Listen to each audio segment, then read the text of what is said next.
السلام عليكم واهلا وسهلا بكم وتاني حلقات شرح قواعد اللغه الانجليزيه الجرامر. النهارده وفي الحلقه بتاعت النهارده ان شاء الله هشرح لكم شرح كامل لقاعده الماضي البسيط الباست سيمبل. هتعرفوا معايا كل حاجه عنه، هجاوبكم على كل الاسئله اللي في بالكم دلوقتي حالا، وطبعا هسيب لكم تحت في صندوق الوصف الروابط الخاصه بكل الحلقات اللي فاتت اللي ليها علاقه بشرح الجرامر علشان ما يفوتكش اي حاجه خالص وتفضل على طول معايا. لو لسه ما اشتركتش معايا في القناة مستني ايه؟ اشترك دلوقتي حالا على القناة وفعل الجرس علشان يوصلك كل فيديوهاتي وكل الشروحات الخاصة عندي على القناة على طول واول باول، هتستفيد منها اكيد. تعالوا بينا نبدأ شرح الباست سيمبل.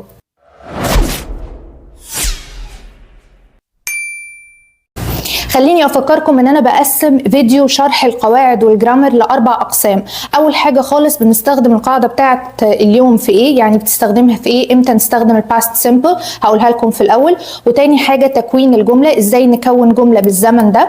وتالت حاجه ازاي نعمل سؤال وازاي ننفي الجمله كمان في الزمن اللي احنا بنشرحه.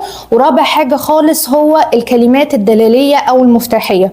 وهقسم لكم كمان الوقت اللي تحت علشان لو في جزئيه معينه عايزين تعيدوها او تروحوا عليها على طول تقدروا تعملوا كده على طول، فالدنيا تبقى ان شاء الله سهله بالنسبه لكم. خلينا نبدا اول جزئيه خالص وهو امتى نستخدم زمن الباست سيمبل الماضي البسيط. بمنتهى البساطه جدا وعشان ما تلخبطوش نفسكم، لما تكونوا بتتكلموا عن حاجه حصلت في الماضي وانتوا عارفين وقتها بالظبط. يعني مثلا لما نقول yesterday يعني امبارح، او مثلا لما نقول last week الاسبوع اللي فات، او last year، او حتى لما نقول in the past وهكذا. لما تحددوا بالظبط الوقت اللي حصلت فيه الحاجة في الماضي بالتالي نستخدم زمن الباست سيمبل الماضي البسيط.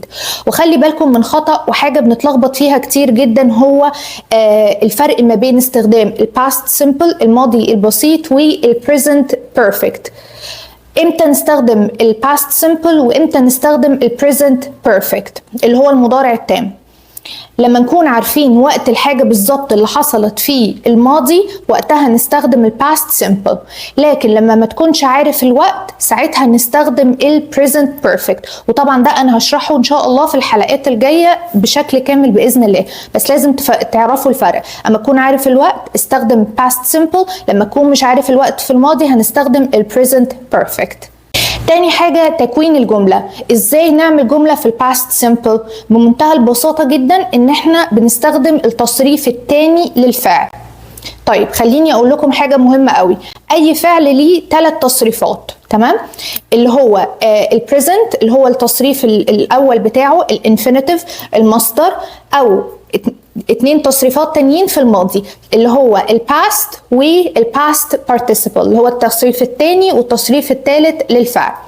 وخلي بالكم انه في نوعين من التصريفات، يا اما الريجولار verbs اللي هي الافعال العاديه جدا اللي بيكون تصريفها اخره دي او اي دي او اي اي دي، وهعمل لكم ان شاء الله فيديو منفصل اشرح لكم الفرق في بين ال3 نهايات للافعال، امتى نحط دي وامتى نحط اي دي وامتى نحط اي اي دي. وفي حاجه تانية اسمها irregular verb اللي هو ايه، اللي بيكون التصريفات بتاعته مختلفه. زي ايه مثلا؟ drink drank drunk، دول كده 3 تصريفات مختلفه، يعني الفعل نفسه تصريفاته مختلفه، مش بنقولها مثلا اي دي او دي او كده، لا دي اسمها irregular verbs. لكن عشان ما نلخبطش نفسنا ركزوا معايا دلوقتي ان احنا هنستخدم التصريف الثاني من الفعل في الجمله. تعالوا اقول لكم شويه امثله علشان نوضح الموضوع ان شاء الله. لما نقول مثلا I went to work yesterday، I went التصريف الثاني من go to work yesterday يعني أنا رحت الشغل امبارح. He ate pizza last week. He ate pizza last week يعني هو أكل بيتزا الأسبوع اللي فات. She bought a new car last month.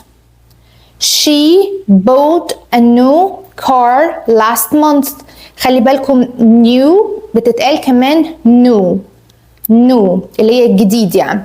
فهنا في المثال ده قلنا هي اشترت عربية الشهر اللي فات كل ده اهو بمنتهى البساطة. استخدمنا الاول السبجكت اللي هو الفاعل، وبعد كده التصريف التاني من الفعل. اي بقى حاجة احنا عارفين وقتها حصلت امتى زي ما قلت لكم في الاول، هنستخدم على طول الباست سيمبل، وهو زي ما اسمه كده بيقول هو سيمبل وبسيط يعني. نوصل بقى لثالث جزئية، ازاي يا دعاء نعمل سؤال في الباست سيمبل. هعمل لكم نفس اللي عملناه في شرح البريزنت سيمبل، اللي هو ايه الاول لو تفتكروا بالظبط هنأكد الجملة. هنعمل ايه؟ هنضيف فعل، بس هنا عشان في الماضي هنقول did. فاكرين المرة اللي فاتت لما قلت لكم الثلاث افعال اللي بياخدوا كل حاجة من الفعل اللي بعدهم، اللي هو الفعل اللي بعدهم يجي في المصدر على طول.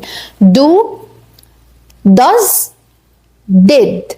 اول ما نقولهم في الجملة على طول الفعل اللي بعدهم بيكون infinitive في المصدر، ما عليهوش اي اضافات، يعني ولا عليه s ولا في دي ولا في الماضي ولا اي حاجة، بعديه على طول الفعل في المصدر. يلا احفظوها تاني معايا، do، does، did، بعدها الفعل في المصدر. فاكرين المثال اللي احنا قلناه في اول الفيديو خالص؟ I went to work yesterday. تعالوا بقى نأكدها مع بعض. هنعمل ايه؟ perfect، هنحط did، يبقى I did went to work yesterday. بالظبط، قلنا ايه؟ perfect. بعد did الفعل اللي بعديه على طول لازم يكون في المصدر، فهنقولها I did go to work yesterday، يعني انا بالفعل فعلا رحت امبارح الشغل. I did go to work yesterday. حلو قوي. تعالوا بقى نعمل سؤال. فاكرين نفس برضو اللي عملناه الفيديو اللي فات في البريزنت سيمبل، هسيبه لكم على فكرة هنا كمان عشان لو ما شفتوهوش. طيب هنعمل ايه؟ next، برافو perfect. هنعمل ايه بقى؟ did I go to work yesterday؟ هل انا رحت الشغل امبارح؟ اوكي تاني، did I go to work yesterday؟ الإجابة على السؤال ده على فكرة هتكون yes أو no. هنقولها ازاي؟ yes I did go to work yesterday، أو no I didn't go to work yesterday. أهو ببساطة جدا، yes I did، no I didn't، yes I did، no I didn't. حلو؟ ده كده السؤال. طيب عايزين ننفي الجملة، ببساطة جدا هنعمل ايه؟ هنحط not. يبقى ايه؟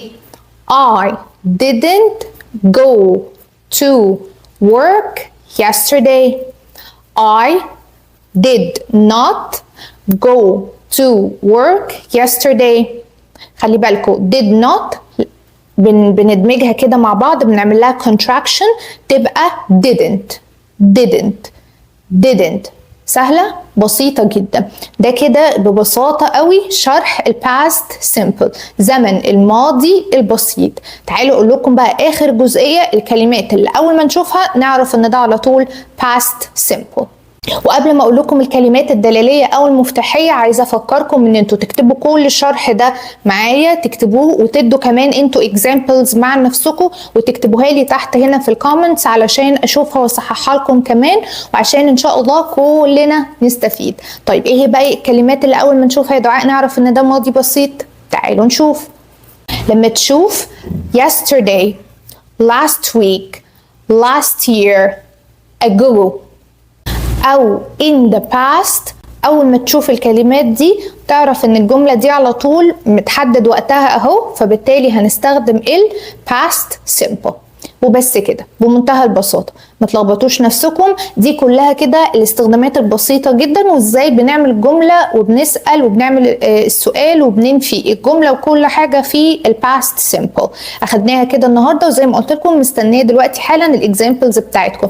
ما تنسوش اعملوا كمان لايك دلوقتي حالا للفيديو وشيروه لاكبر عدد من الناس عشان الكل يستفيد. ان شاء الله اشوفكم في الحلقة الجاية من شروحات الجرامر والقواعد على قناتي. باي باي.